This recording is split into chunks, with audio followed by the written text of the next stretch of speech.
sebahagian pengkritik teks Mawardi menyatakan terutama kerana Mawardi menulis buku di zaman Abbasiyah, yang Abbasiyah itu semuanya keturunan Quraisy dan pesaingnya bukan Quraisy. Walaupun ada teks tentang hadis A'immatul min Quraisy yang cuba digunakan oleh sebahagian di kalangan pertubuhan baru yang muncul di kalangan orang Melayu. Orang Melayu sekarang nak buktikan Melayu itulah yang patut berkuasa, Melayu itu yang bangsa yang tertinggi di Malaysia ni. Mereka menggunakan bahawasanya hadis imam itu di kalangan Quraisy, di Malaysia bermaksud imam itu di kalangan Melayu. Dan ada orang juga menyatakan kepada saya, Melayu lah keturunan Iskandar Zulkarnain. Saya kata mungkin Prof. Ahmad Adam dah cerita kepada semua kehebatan Melayu. Okey. Salam. Dalam proses itu gerakan Islam cuba untuk memperkenalkan apa itu negara Islam. Sebab negara Islam perkataan baru yang tak ada dalam kitab. Kalau mereka rujuk pada Mawardi, mereka mesti akui semua negara-negara yang ada ialah negara Islam, as long as pemerintah dia Islam dan boleh salat dalam negara itu. Kalau mereka kata mesti negara yang diperintah sepenuhnya ciri-ciri Islam, tak ada, melainkan pada zaman kerajaan Al-Khulafa Ar-Rashidin saja. Kalau mereka letakkan ciri itu, berarti mereka mengkafirkan semua negara selepas daripada Al-Khulafa Ar-Rashidin. Ini jadi masalah kalau diambil perkataan dalam Islam. Sebab tu saya selalu kata, perbahasan negara Islam atau negara bukan Islam tak banyak memberi manfaat kepada umat Islam. Sebab negara tak masuk syurga. Yang masuk syurga manusia. Ini perbahasan yang kadang-kadang habis pada penggunaan istilah saja. Abroad of kufur and abroad of Islam. Yang dibahaskan itu atau darul kufur dalam Islam itu begitu saja takrif mereka, tak ada wilayah, tak wilayah yang sempadan negara Islam dulu pun bukan jelas. Mereka tahu wilayah yang mereka jaga. Sekarang gerakan Islam lepas post penjajahan terpaksa menghadapi kerajaan-kerajaan umat Islam sendiri. Maka mereka mula create, bukan mereka yang create. Sebenarnya Rashid Ridha antara orang yang menyebut Daulah Islamiah ini, mereka mula memperkatakan tentang negara Islam. Tetapi malangnya negara Islam itu tak ada takrif.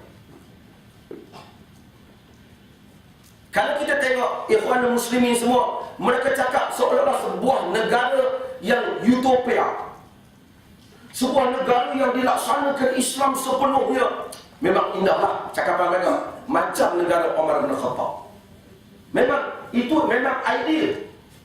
Tetapi Nabi kata kerajaan nubuwah itu 30 tahun je. Khalifah nubuwah itu tak ada lah. Selepas tu malakun abud. Nabi kata selepas itu raja-raja yang baik dan zalim. Nak datang pula tu zaman Mahdi. Itu pun baru ni penolong Mahdi dah meninggal di Malaysia.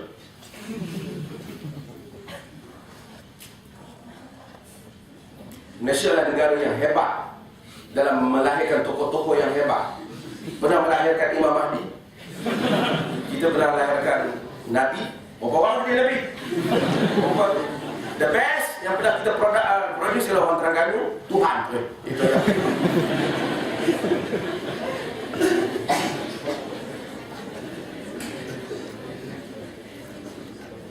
okey. Oleh kerana tak ada takrif, kalau mereka pakai takrif dalam Islam yang lama, ia akan menyebabkan mereka mesti mengiktiraf kerajaan-kerajaan yang mereka lawan. Jadi mereka masukkan negara Islam dalam negara yang melaksanakan keseluruhan ajaran Islam. Dalam arti kata keseluruhan berarti sama macam negara Khulafa Arab. Berarti dalam arti kata lain, kerajaan selepas Khulafa Ar-Rasyidin bagi mereka bukan negara Islam. Ataupun sebahagian lebih lunak yang meletakkan Islam sebagai dasar. Dan kita kena tahu meletakkan Islam sebagai dasar dalam perlembagaan bertulis ni. Perlembagaan bertulis ni zaman kemudian. Bukan ada perlembagaan bertulis zaman kerajaan Bani Umayyah. Duduk di mulut je. Hajjaj macam-macam dia buat. Quran dia buat. Kaabah pun dia tembak. Macam. Okey, apa itu negara Islam? Untuk itu, maka satu perkara yang dianggap distinktif jika disebut, iaitulah hudud. Pasal nampaknya semua negara ni tak buat hudud. Maka isu hudud itu diangkat menjadi isu negara Islam. Dan kebanyakan orang awam bila berjuang negara Islam, apa dia fikir? Nak buat hudud. Dan doktrin ini lama masuk ke pemikiran mereka. Negara Islam dikaitkan dengan hudud. Kita balik semula. Kerangka negara yang dikehendaki oleh Nabi Nabi nak kerangka dan dasar. Nabi tak pernah tentukan pendetilan macam mana yang saya sebut. Apa yang Nabi mahu ialah pemerintah memberikan hak kepada rakyat dan memberikan keadilan kepada rakyat. Pemerintah memberi hak. Ini yang dihayati oleh Umar bin Khattab, Uthman bin Affan, Ali bin Abi Talib. Rakyat dapat hak untuk hidup sebagai manusia terhormat. Rakyat dapat hak untuk mengkritik pemerintah. Pemerintah tidak menyalahgunakan harta rakyat. Pemerintah tidak menzalimi rakyat. Semua orang sama di hadapan undang-undang. Saya tak dapat bayangkan dalam sebuah negara seperti kita, Malaysia, yang mana ada orang yang susah nak dibawa ke mahkamah. Sebut kritik dia pun boleh dianggap sebagai sedition. Tiba-tiba kita menyatakan nak memotong tangan orang bawaan. Dia boleh buat apa? Ini luar negara kita buat kat saya, insyaAllah. Dia boleh buat banyak perkara. Dia boleh jual balak ratusan ribu hektar. Tak ada siapa. Orang tak boleh bentang belanjawannya di parlimen. Kita tak boleh tahu apa yang dia ambil. Tiba-tiba kita bercakap tentang Mamat baling kasut. Imam baling kasut. Habis tak? Sama? Ni ada sesi soal jawab? Ada. Tak payah soal jawab, saya ceramah.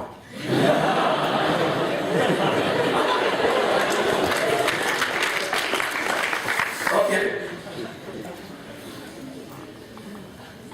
Balik kepada negara Islam. Apabila hudud difokus, sedangkan itu bukan fokus Nabi.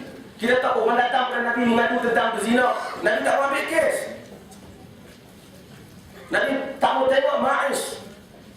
Bahkan Nabi cuba justifikan dia supaya dia tak kena, bukan justifikan tindakan dia. Bagi keuzuran kepada dia.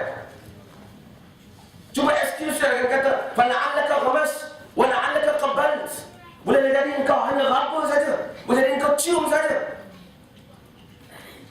Bahkan Nabi sedih pada kali pertama hudud dilaksanakan dengan memotong tangan pencuri. Nabi kata, "Alangkah baiknya jika benda ni tak dibawa pada aku." Tiba-tiba gerakan Islam banyak guna kempen, jadikan ini tajuk utama mereka.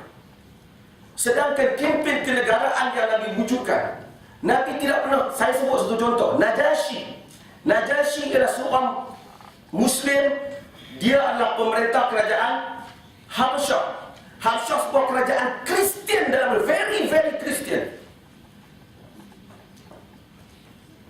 Kerajaan Najasyi masuk Islam secara diam. Memerintah kerajaan Kristian, semua urusan Kristian. Nabi tak pernah menyuruh Najasyi mengubah negara. Tak pernah menyuruh Najasyi untuk berhijrah. Walaupun ada risalah yang tak kuat sangat di segi sanadnya. Macam Najasyi tanya, perlukah dia berhijrah kepada Nabi tak suruh. Dia kekal sebagai negara, sebagai pemerintah sebuah kerajaan Kristian. Bahkan Nabi puji dan izhabu ila Habasyah fa inna biha malikun la yuzlamu 'indahu ahad. Pergi ke Habasyah kerana di sana ada pemerintah yang tidak akan dizalimi di sisinya siapa pun. Bahkan hari Najasyi mati dalam hadis Bukhari, Nabi puji, Nabi kata, "Mata al-yawm ar-rajulu salih, akhukum ashama, faqumu wa sallu." Hari ini mati saudara kamu yang lelaki saleh, ashama, bangun dan salat. Itu salat ghaib yang pertama yang dibuat. Dia pemerintah negara Kristian, kerajaan Kristian. Dia Islam dalam diam. Nabi tak kata wajib mengubah kerangka negara. Kerana itu saja kemampuan yang ada pada masa itu. Sebab tu saya bercakap tentang Malaysia. Saya puji Turki. Turki bergerak sekarang ni, negara Turki kekal negara sekular. Walaupun yang menguasai Turki adalah golongan Islam. Tapi walking within secular ring, dalam sekular, dalam lingkungan sekular, tanpa mengubah negara, tapi cuba memasukkan elemen Islam. Tak bercakap soal perlembagaan kufur, perlembagaan kafir, maka tak cakap. Sebab itu kemampuan yang ada. Saya cakap bahawa ni dengan kawan-kawan di Arab, tanya tentang Malaysia. Saya kata kamu jangan faham Arab macam Malaysia. Kami 50% lebih atau 60% yang Muslim. Kalaupun kami tak macam Najasyi, kami ada kesanah yang tersendiri yang kami tak boleh ubah sebagaimana. Jangan terlalu ideal. Seperti mana sebagai gerakan Islam nak meletakkan tarikh negara Islam oleh fuqaha itu. Mawardi buat fuqaha itu pada tarikh itu pada zaman Abbasiyah. 100% orang Islam. Ada bukan Islam sangat tak berkuasa, kerajaan Islam empire. Itu pun banyak benda yang ditikaikan. Kerana zaman kerajaan Abbasiyah juga cuba untuk memaksa akidah orang. Khalifah Ma'mun dan Khalifah Mu'tasim memaksa rakyat beriktikad macam kerajaan mau. Ini paling buruk dalam sejarah. Kita bercakap hari ini tentang sejauh mana agama boleh masuk ke dalam public domain. Ini yang dicakap di barat kan. Sejauh mana agama boleh dilaksanakan dalam ruang yang dimiliki oleh orang awam. Pasal orang awam itu bukan sentuh beriktikad macam kita.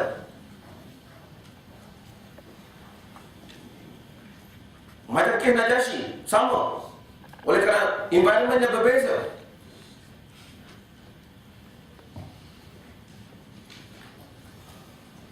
Tapi Ma'mun dengan Mu'tasim, dua khalifah ni, dia cek awak apa pendapat awak. Seorang-seorang. Siapa yang tak setuju dengan akidah sama dengan kerajaan, dihukum. Ramai yang dibunuh, ramai yang ini paling buruk dalam sejarah Abbasiyah.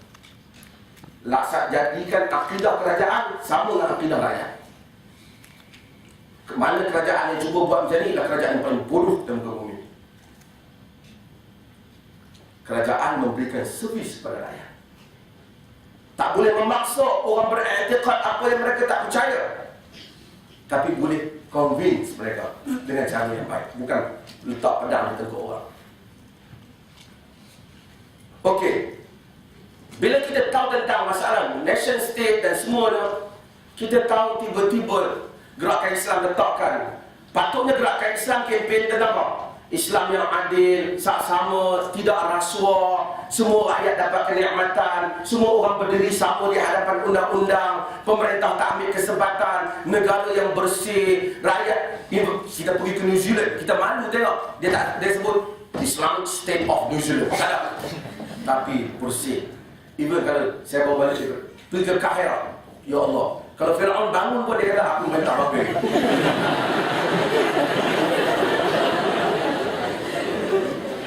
Seorang Firaun ada juga buat tamadun, rakyat Mesir nak beratur, nak bas pun tak reti.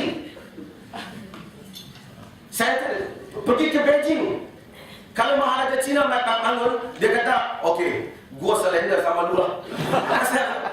Walaupun mereka komunis, sekarang mereka bagus. Nak tengok Mao Zedong 2 kilometer pun beratur, tahu beratur. Padahal bukan dia percaya pun, nak tengok Mao Zedong yang banyak yang dia awet, yang berada di Medan Bang, Tiananmen. Bersih, kereta api cantik, pergi ke Mesir. Tak ada jalan, melainkan semua jalan 21 semua tak ada. Rasuah mata. Firaun kalau bangkit, dia kata aku lebih baik dah. Ya, negara yang seperti itu bercakap tentang memotong tangan pencuri. Bagus apabila ikhwan sekarang kata mereka tak akan cakap. Mereka tak akan cakap. Negara Islam kebanyakannya memalukan. Pakistan letak Islam, nama Islam, buat undang-undang Islam. Paling teruk dari segi corruption. nak jaga environment, pergi ke piramid, tengok sungai di tepi piramid, tak ada segalanya duduk dalam tu. Kalau Firaun masih bangkit, dia mana buat tu ya. Teruk. Sebetulnya kerajaan Islam cakap gerakan Islam cakap tentang servis yang nak diberi kepada rakyat. Better than apa yang Barat boleh bagi. Barat bagi servis yang baik. Walaupun kita ada benda yang kita boleh berterengkak dengannya. Okey. Dalam cerahan itu tiba-tiba munculnya negara Iran. Mula muncul negara Mullah. Iran muncul, orang Islam banyak yang bersemangat sebab buruknya negara sekular yang cuba dibuat di dalam negara Islam. Kamal Atatürk, kalau kau nak follow betul-betul Barat, kau bagi demokrasi. Tapi dia paksa sekular pada rakyat. Rakyat nak pakai serban tak boleh, nak pakai tudung tak boleh. Kalau kau nak follow Barat, kau follow semua lah. Dia bagi hak, nak telanjang pun boleh, nak pakai moskot semua pun boleh. Sekarang dia tak bagi pakai tudung sebab ada isu. Tapi maksudnya bebas. Tapi dia paksa. Orang Islam peras. Kalau dia ikut Barat, dia efisien di sudut pengurusan negara. Negara teruk. Mesir teruk, semua teruk. Islam tak mau negara teruk. Maka rakyat rasa penyelesaian Islam. Islam huwal hal. Islam huwal hal. Islam adalah penyelesaian. 79 muncul revolusi Iran. Dia memberikan semangat baru. Ramai orang sokong revolusi menjatuhkan Shah. Dan mula timbul idea, rupanya pemerintah mesti di kalangan mullah, klerik. Maka timbul idea tentang clergy state. Negara mudah atau mudah? Anibal masalah negara ustaz. Ataupun kepimpinan ulama. Idea tentang mesti ulama memimpin. Saya tak kata buruk idea ini, tapi idea ini subur apabila Iran muncul. Kalau tidak ada masalah ulama menjadi pemimpin, itu adalah satu benda yang bagus. Tetapi masalah dengan Iran, dia menghalau Shah, tapi dia juga membunuh demokrasi seperti Shah. Ramai penentang-penentang kerajaan yang dibunuh. Keluar, pergi baca dalam satu web penentang Iran, Mullah juga, iaitu Muhsin Khalifa, yang mengkritik tentang politik. Lepas tu muncul lagi negara-negara lain. Sekali lagi kerajaan gerakan Islam cakap tentang Daulah Islamiah dalam kerangka Iran. Saya nak ringkaskan kerana nanti pengusi marah pada saya. Tapi saya nak ceritakan ialah betapa telah berlaku kekeliruan tentang apa yang patutnya dilaksanakan oleh gerakan Islam dalam negara Islam. Tidak ada satu tarikh Islamic State yang jelas sebenarnya, mereka yang dibuat selepas era decolonization, yang ditarikhkan oleh beberapa penulis-penulis ikhwan yang terlibat dalam gerakan Islam. Tetapi hakikatnya negara yang dikendaki oleh Islam itu kadang-kadang sangat abstrak. Dia nak sebuah negara yang pemerintahnya adil, tidak menzalimi rakyat, meletakkan nilai moral. Itu Al-Quran beri penjelasan yang mudah. Alladzina immakkannahum fil ardh aqamus shalah wa atuz zakah wa amaru bil ma'ruf wa nahaw 'anil munkar. Orang-orang yang kami berikan kekuasaan di atas muka bumi, mereka itu mendirikan salat, pemerintah mesti sembahyang, iaitu tanggungjawab spiritual dengan Allah Ta'ala, zakat, iaitu memberikan bantuan pada rakyat di sudut harta benda, menyuruh kepada yang baik. Yang baik ni semua, bumi bersih, pendidikan bagus, rakyat dapat ni semua kehidupan rakyat secara adil dan mencegah mungkar. Mungkar semua benda yang tak baik. Tapi oleh kerana gerakan Islam dikuasai oleh mullah dalam sebagai keadaan, bukan semua. Bila cakap tentang kebaikan, maka fikir kena bagi orang pakai lebay, kena bagi orang semayang saja. Sebab itu saya tanya, apa beza nasyid dan lagu? Sebab itu saya pergi ke Jordan baru ni, ada orang tanya tentang tahaluf siasi. Apa beza tahaluf siasi dengan kerjasama politik biasa? Saya kata tak halusinasi bahasa Arab, kerjasama politik bahasa Melayu. Don't be stupid. Pergi bukit Jabal Rahmah, orang Melayu kan, Jabal tu dah bukit.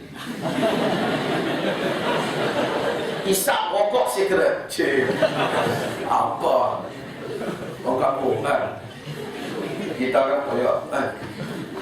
Tapi ertinya apa beza? Dia bukan menyanyi, dia bernasyid. Apa beza nasyid dengan nyanyi?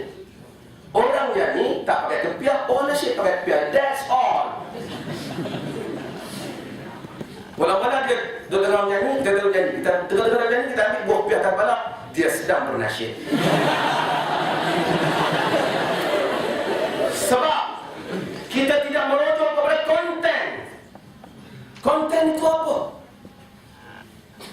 Sepatutnya bukan tengok pada penyanyi tu, apa konten yang dia buat. Saya cakap dengan Fadilatul Syekh Saudara Imran, saya kata perlunya perfilman. Bukan soal ni artis pakai lebay semua, tapi konten ni Islam. Tanpa perlu mention, mesti bila nak bagi salam kena pakai no, tak semesti buat cinta Madinah. Boleh buat cinta Oxford dan cinta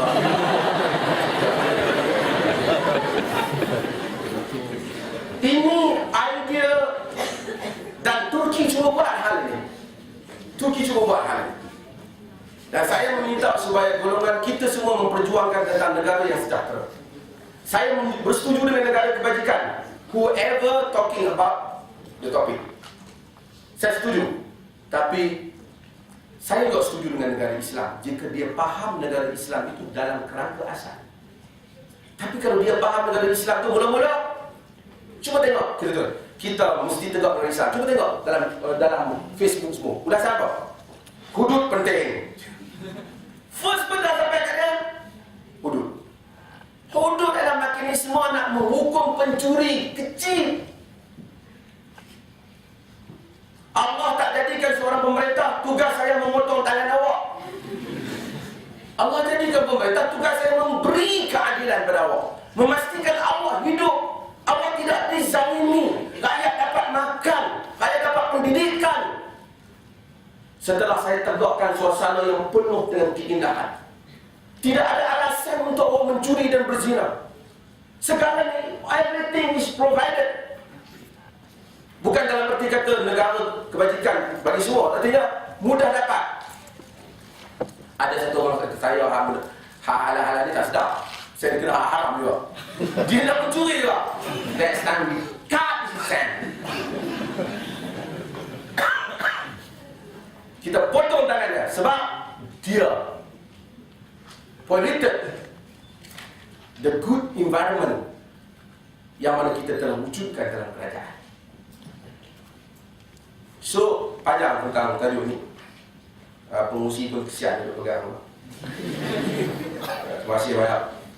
Tak ada orang soal jawab ya. 10 minit. Saya rasa saya benarkan soal jawab 10 minit. Tapi yang pengungsi, kalau pengungsi ambil bahagian pula lagi banyak. Saya sendiri akan mempengungsikan hal ini.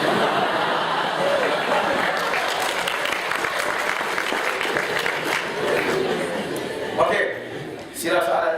Biasa manusia tanpa kuasa. Bila dia beri sikit, dia nak lebih. Dia tombak orang lain. Ada soalan? Tak boleh ya? Terima kasih.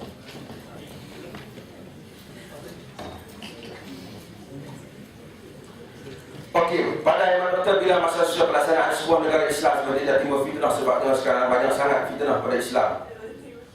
Dan kalau ada budak bertahan kat keluarga dan penindasan dikatakan teroris. Okey, apa yang orang Islam perlukan sekarang?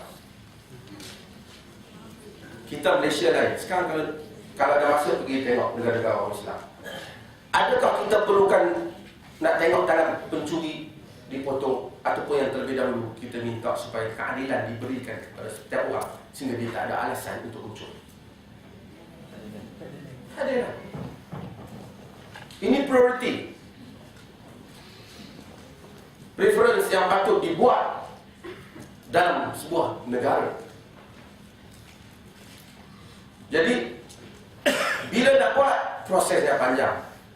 Alhamdulillah, hatta di Malaysia, nampaknya gerakan Islam mula sedar. Dia tak mau lagi cakap idea dia. Dulu, retorik politik, perlembagaan yang kafir, hatta nak nyanyi lagu negara pun tak boleh. Tak Islam. Saya masih ada ingat, saya kecil-kecil, kalau siapa menyanyi lagu negara pun syirik. Ya. Kuliah-kuliah dulu, Nabi bangun kepada jenazah Yahudi. Takkan kita tak bangun untuk sebuah lagu kebangsaan? Bukan tanda bila kita bangun lagu kebangsaan berarti saya setuju dengan baik tangan Rasulullah. Tidak ada kaitan.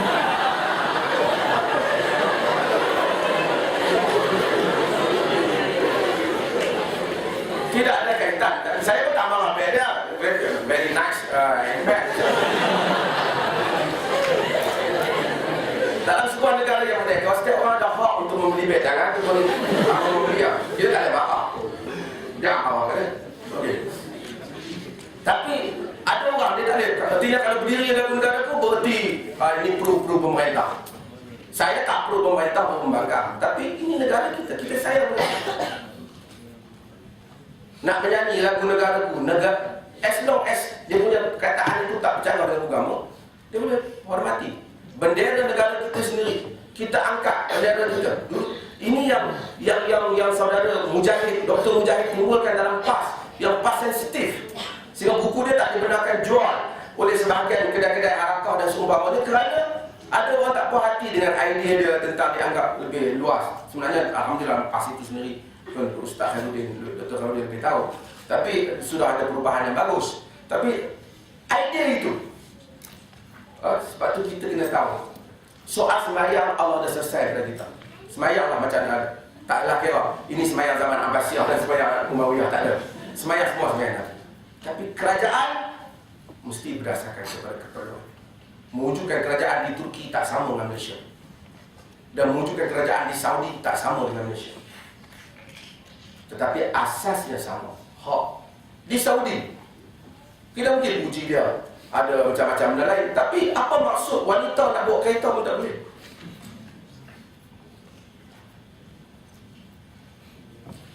Barat pandang benda ni memang sensitif lah. Tapi wanita Saudi nak pandang kereta, salah. Di Pakistan, berapa ramai wanita, undang-undang tak sangat sama ada eksploitasi ke apa, tapi undang-undang dianggap tidak memihak pada wanita dalam banyak keadaan. Patutlah mazhab Hanafi tak patut dipaksa wanita kahwin, tapi kes paksa anak kahwin sangat berleluasa di Pakistan. Honor killing, qatlus syaraf anak kahwin, bunuh anak perempuan kerana tak ikut pendapat keluarga, masih banyak di Yaman. Dan dalam laporan bangsa-bangsa bersatu ramai, kahwin bukan pilihan keluarga, mati. Kahwin pada malam pertama tidak dilihat darah, tak virgin. Padahal banyak kemungkinan dia tak virgin.